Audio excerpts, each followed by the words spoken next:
train again into Edinburgh. I can't believe how fast time passes. But just great to be here to see you all. Wherever you travel from, I hope you're going to have a great festival.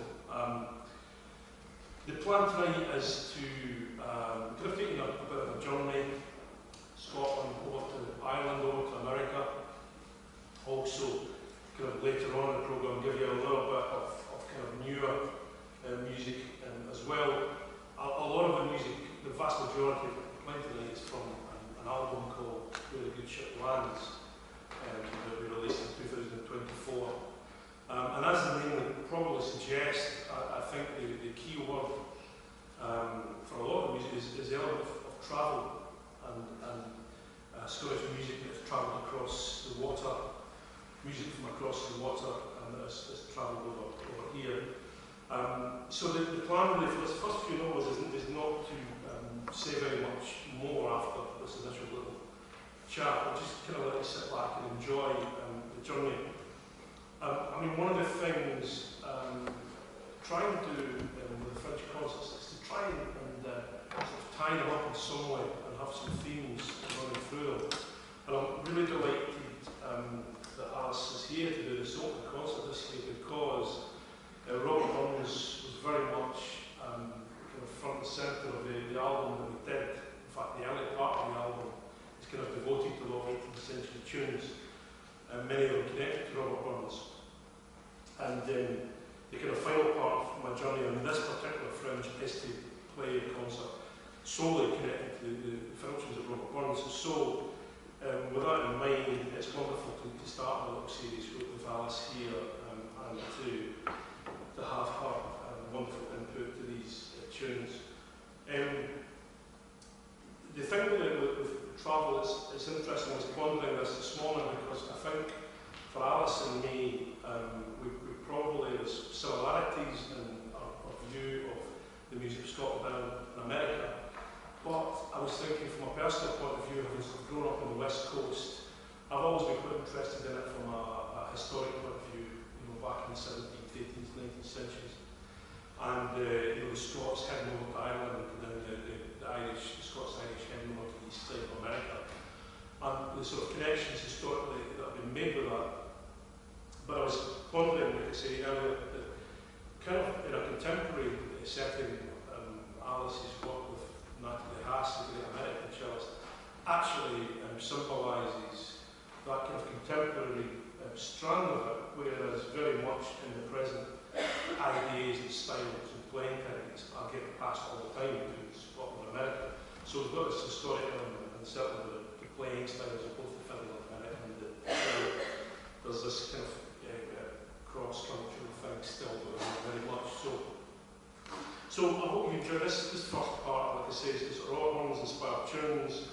Heading over to Ireland with a couple of great traditional Irish rooms. We'll eventually get to teetotals and Fiddle and Mary, and then eventually we'll go to America. A couple of great bluegrass tunes. But sit back, enjoy the music, and it's lovely to see you.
And there aren't many people in Bangor, it's not a huge place, so it really piqued my interest. There was someone else doing this music thing.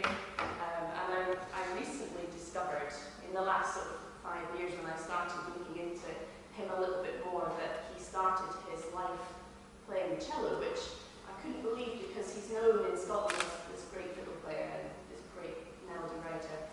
So I had no idea that he started his musical life playing bass lines on the cello for dances.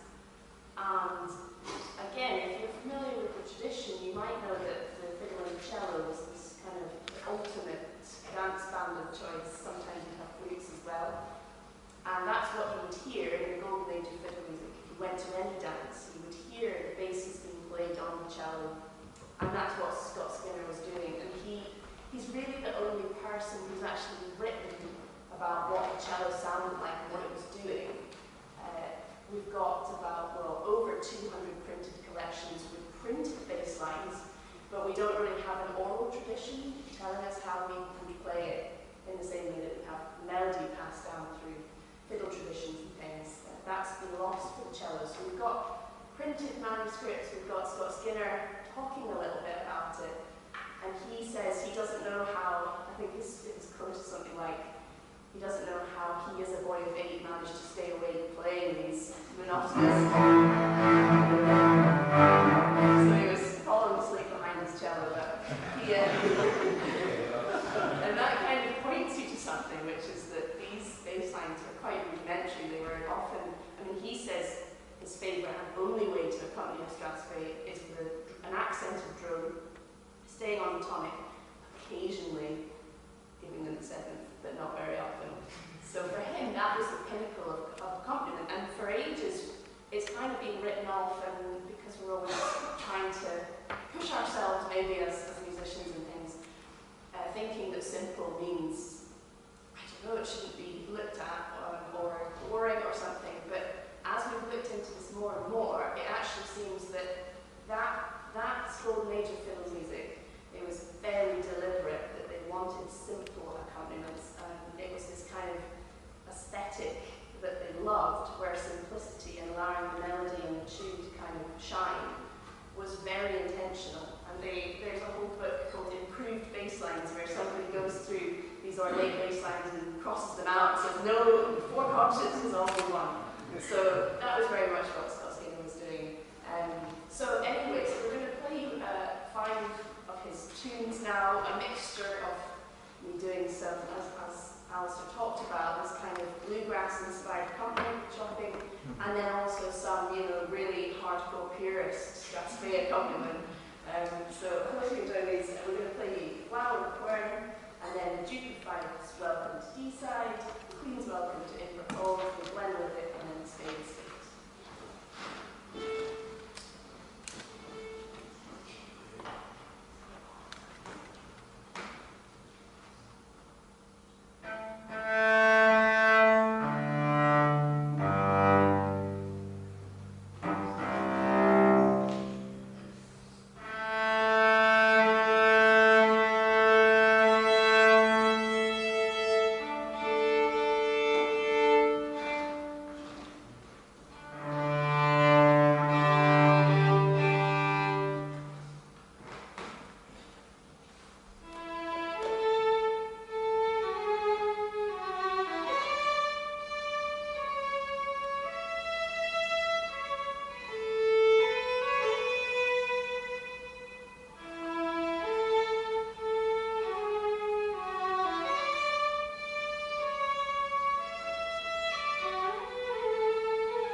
somewhere on the road, and it's written for two of Alastair's great friends, and it's all about meeting up for coffee when restrictions eased in lockdown on Great Western Road in Glasgow, which many of you will know. So I think the idea was we would meet up, have coffee, and say, see you somewhere on the road, never knowing where the next pit stop would be and when it would be. So this is somewhere on the road, and thank you so much for coming out today. It's